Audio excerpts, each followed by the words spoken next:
இன்றே டவுன்லோட் செய்து உங்கள் ஃபேவரட் ஷோக்களை என்ஜாய் பண்ணுங்க.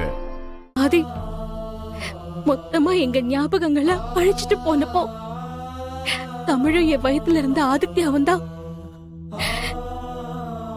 நான் உயிரோட இருக்கிறதுக்கு காரணமா இருந்தாங்க. என் வாழ்க்கையில இனி ஆதி வரவே மாட்டாருன்னு நினைச்சப்ப ஆதி வந்தாரு. இன்னைக்கு அவர் கூட வாழ முடியலனாலும் அவரை பார்த்துட்டு இருக்கிற சந்தோஷம் எனக்கு போதும்னு நினைச்சுதான் அவருக்காக இந்த வீட்ல இருந்துட்டு இருக்க.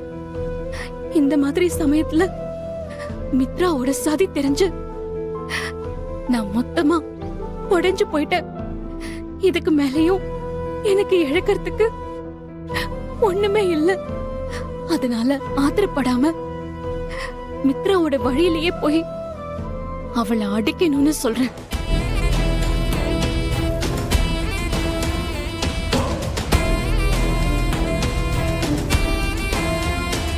இத்தனை நாளும் நல்லவ மாதிரி நடிச்சு நம்மள ஏமாத்தின மித்ராவ நாமளும் அவ வழியிலேயே போய் அவளை அடிக்கணும். அதுக்கு நீ பொறுமையா இருக்கணும் மனம்.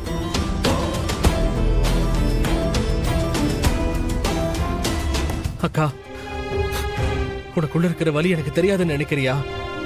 நீ இவ்வளவு சொன்னதுக்கு அப்புறம் நான் கண்டிப்பா உன் பேச்சை மீறி எதுவும் பண்ண மாட்டேங்கா. நீ என்ன சொல்றியோ அதை கேக்குறேன்.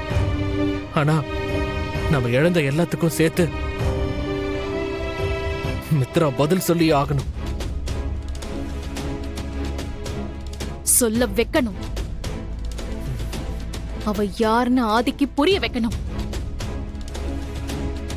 இந்த நிமிஷம் நமக்கு உண்மை தெரிஞ்ச விஷயம் மித்ராவுக்கு தெரிஞ்சிருச்சுன்னா அது தமிழுக்கும் ஆதிக்கும் ஆதித்யாவுக்கும் பிரச்சனையா போய் முடியும். அவ ஆதி தனக்கு கிடைக்கணுங்கிறதுக்காக எந்த எல்லைக்கு வேணாலும் போவா. அவளை அவ வழியிலேயே போய் தான் மடக்கணும். புரியுதுக்கா. எந்த சூழ்நிலையிலும் மித்ராவை பார்த்து ரியாக்ட் பண்ணாம இருக்கணும். அதுதான் ரொம்ப ரொம்ப முக்கியம். உனக்கு உண்மை தெரிஞ்சிருச்சுங்கிற விஷயம் மித்ராவுக்கு தெரியவே கூடாது. புரிஞ்சுதா? அதே மாதிரி அம்மாவுக்கும் பாட்டிக்கும் இந்த விஷயம் தெரியவே கூடாது. ரொம்ப மனசுடைஞ்சு போயிடுவாங்க. சரிக்கா. அம்மா வாமா, நம்ம கார்டன்ல போய் பால் விளையாடலாம். விளையாடலாமே, விளையாடலாம். வாங்க போலாம்.